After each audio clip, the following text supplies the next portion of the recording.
নমস্কাৰ, মই গুৱাহাটী মহানগৰীৰ পৰা মহা অনুভৱ হোম কেয়াৰ সাৰ্ভিস চেণ্টাৰৰ জৰিয়তে আপোনালোক সকলোকে জনাও যে যিসকল ব্যক্তি কাম কৰিবলৈ ইচ্ছুক তেওঁলোকে কথাখিনি যাতে ভালদৰে শুনি লয়। আমাৰ ইয়াত কামবোৰ যেনে যিসকল লোক অসহায় অকলে থাকে অৰ্থাৎ বৃদ্ধ বয়সস্থ লোক তেওঁলোকৰ চোৱা চিতাৰ বাবে বেবী কেয়াৰ মানে শিশু চোৱা চিতা আৰু কিছুমান কাম যেনে ধৰক ঘৰুৱা চোৱা চিতা য'ত নেকি ৰন্ধা বঢ়াৰ পৰা আৰম্ভ কৰি ঘৰ এখনৰ সমস্ত কাম কাজৰ দায়িত্ব ল'ব পাৰে তাৰ বাবে এগৰাকী পুৰুষ বা মহিলাৰ প্ৰয়োজন। সেই গৰাকী ব্যক্তিক আমাৰ ফালৰ পৰা থকা খোৱাৰ ব্যৱস্থা সম্পূৰ্ণৰূপে কৰি দিয়া হ'ব এনেকুৱা ধৰণৰ কামবোৰ। গতিকে যদি আপোনালোক কোনোবাই কৰিবলৈ বিচাৰে মোক যোগাযোগ কৰিব।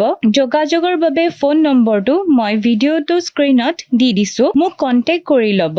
শেষত আপোনালোকে ভিডিঅ'টো সকলোৱে যাতে শ্বেয়াৰ আৰু ফলো কৰি দিয়ে। ধন্যবাদ।